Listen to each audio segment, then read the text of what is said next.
ভক্তি নিবেদন কেউ না করতে পারে, সে জীবনে সে আর ভক্তি নিবেদন করতে পারে না। কারণ শেষ বয়সে ভজন হয় না। শ্রীবাস ঠাকুর আমার মহাপ্রভুকে সেবা দিয়ে মন্দিরের বাহিরে দাঁড়িয়ে নয়নে জল ছেড়ে দিয়ে বলছে, হে প্রভু, এই জগতে যা কিছু আছে সমস্ত কিছু তুমি সৃষ্টি করেছো, আমি তোমাকে কিছুই দিতে পারিনি প্রভু। দেখুন এই জগতে যা আছে কেউ কিন্তু আমরা কিন্তু সৃষ্টি করতে পারিনি, তিনি করে দিয়েছেন, আমরা দিচ্ছি। এখানে আমার তো কিছু নেই। তাই শ্রীবাস প্রভুকে সেবা দিয়ে বলছে, হে প্রভু, আমার মতো কাঙাল তোমাকে দিতে পারে বলো? আমার বলতে যে কিছু নেই প্রভু, তাই তো আজ তোমাকে আমি কিছু দিতে পারি।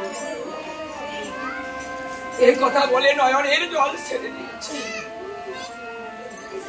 দেখুন গোলক বৃন্দাবন পরিত্যাগ করেছে। কেন করেছেন? ভুলুকে এসেছেন। কেন এসেছেন? মানুষ হয়েছেন। কেন হয়েছেন?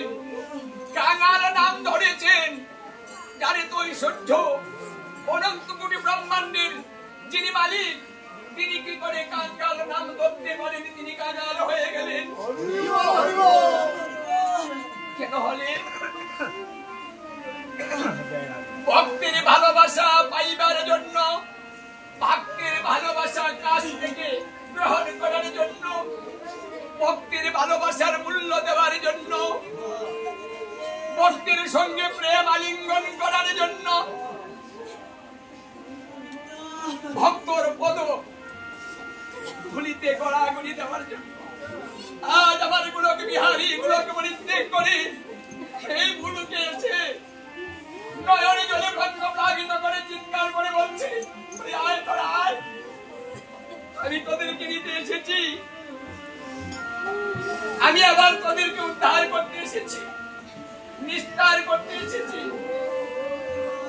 তোদের দুঃখ দুর্দশা আমি আর সহ্য করতে পারছি না, তাই তোদেরকে নেওয়ার জন্য, উদ্ধার করার জন্য আজ আমি নিজেই ছুটে এসেছি। বলছে উচ্চ স্বরে কাঁদে প্রভু, জীবের লাগিয়া চৈতন্য করাই জীবটি এই কৃষ্ণ নাম দিয়া। যে নব বৃন্দাবনে আয়োজন করেছেন, এই নব বৃন্দাবনে আজ গোলক বিহারী সদায় হয়ে আসছে। তিনি আজকে বিক্রি হবেন কথা দিয়েছেন। আমি ধরা দামে যাব, অসংখ্য বৃন্দাবন বানাবো, সেই বৃন্দাবনে আমি সদায় হয়ে যাব, আর ভক্তরা আমাকে কিনে নিয়ে যাবে। তাই যারা এখানে এসেছেন তারা সদায় করতে এসেছেন, কিছু নিতে এসেছেন। কিছু নিতে হলে কিছু দিতে হয়। কি দিবেন? কি আছে আমাদের মধ্যে যা আমরা সেই অনন্ত কোটি ব্রহ্মাণ্ডের মালিককে দিতে পারি?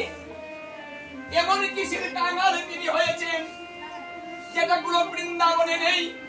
বৃন্দাবন ছেড়ে দিয়ে গোলক ধামে এসে, এই ভুলুকে এসে তিনি চাইছেন, হে ভক্তগণ তোমরা আমাকে দাও। যে যে বেড়াচ্ছেন তিনি ভিক্ষা করছেন, আমাকে দাও। কি দিব আমরা তাকে? বলছে তোমার যত জ্বালা যন্ত্রণা আছে, তোমার যত পাপ আছে, যত তাপ আছে, সবকিছু তুমি আমাকে দিয়ে দাও। আমরা দেখুন কলিজীব প্রতিটা নিহত, আমাদের জ্বালা যন্ত্রণা চতুর্দিকে ঘিরে আছে। আমরা কেউ মুক্ত নই, প্রতিদিন কষ্ট করতে হয় আমাদের। যিনি আমাদের সৃষ্টি করলেন তিনি কি এই কষ্টটা সহ্য করতে পারছেন?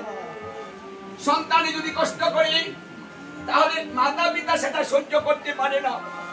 আর যিনি আমাদের সৃষ্টি করে আমাদের ভিতরে পরমাত্মা রূপে বিরাজ করছেন, তিনি কি করে সহ্য করবেন? অনুরূপে পরমাত্মা রূপে আমাদের হৃদয়ে বাস করছেন। আজ তিনি আর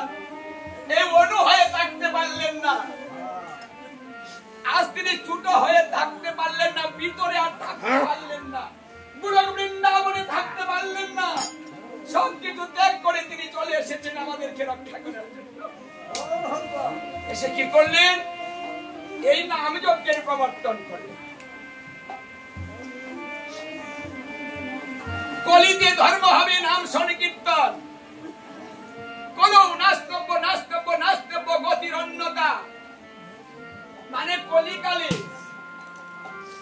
হরির নাম ভিন্ন, অন্য কোন গতি নাই, গতি নাই, গতি নাই। তিনবার কথাটা বলে আমাদের সাবধান করে দিয়েছে, হে জীব, অন্য কোন নাম তোমরা দিও না, এই নামেই তোমাদের গতি, এই নামেই তোমাদের সর্বশেষ ঠিকানা, আর কোন নাম তোমাদের উদ্ধার করতে পারবে না। আমি তোমাদের সেই নাম দিতে এসেছি, আজকে নিয়ে এসেছেন, বিলিয়ে দিচ্ছেন। দেখুন, যারা কীর্তন করে